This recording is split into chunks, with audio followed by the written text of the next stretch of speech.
All right, guys, let me show you what I'm up to this morning. I've been working on this little end table, and I poured epoxy on top of it. It's got a lot of dust and stuff on it from me sanding on it the other day on the underneath side. But I've looked all over YouTube to see if I could find anything like this. See, here's my fingers right here. It's just not real thick. I don't know, I'm gonna say right at a ½ inch thick. I used Total Boat. And then the first problem that I had, I don't know how well to show up, but I had the epoxy crack right across here when I did the inside pour. It was too hot. It was my fault. I did it out here in the shop, and the temperature got up into the 90s that day. And then I come out, sanded on it and stuff, took it in the house, and I wrapped tape all the way around, like packing tape, like you put on a box you're going to ship, all the way around this. And then I wrapped 4-inch wide Gorilla tape around that. Well, it made a lip, and I took my pocket knife and went around and shaved off all I could. I got this big hump right here, and of course I had a small leak. You can see a puddle down here where I had it sitting on plastic in the house because it was just too hot. It's been in the hundreds here in Oklahoma. And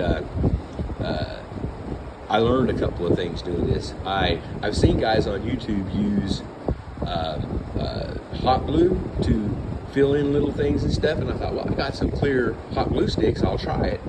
And I put some in this big hole right here because this was deep to dam it, and you can see it. I didn't think you'd be able to see it. And then I did a little spot right here and a couple of other little spots on here. I don't even know where they're at. And then of course when I'm pouring it, I get it all poured, and then I get one drop of sweat right there. I was like, you gotta be kidding me. It was, like I said, it was in the hundreds that day. But I took it in the house, and I was hot and sweaty, and I got one drop of sweat on it right there. But yeah, I looked and looked and looked, and I never seen anybody try doing this. And on the inside of this, of course, I'm gonna have the lights. But I'm gonna try sanding this edge down with 220 grit paper and see if I can straighten it out, and then maybe put just a little bit of epoxy around the edge to take my sanding marks out. I don't know if that'll work or not, but that's what I'm gonna try. And then where I had some little run-throughs, like right in here and over here where I had this little leak, I'm gonna sand all this stuff down. And then after I get through at the top, tomorrow I'll come out and I will redo the outside of it. But that's what I'm gonna try. And like I said, I've never seen anybody do this before. Let me see if I can turn this sideways. But yeah, you see, it's just right there. It's not like totally full, which would be crazy to fill this thing plumb full. This is going to be, like I said, an end table. You have to excuse the fan. It's hot out here this morning. I got my little fan going. That thing's 4 foot, almost 5 foot tall.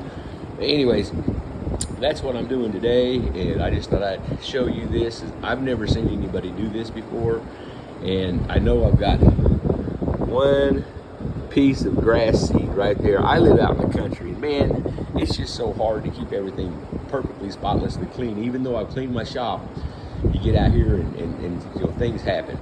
But anyways, I'll bring you guys back later and show you what I've got going.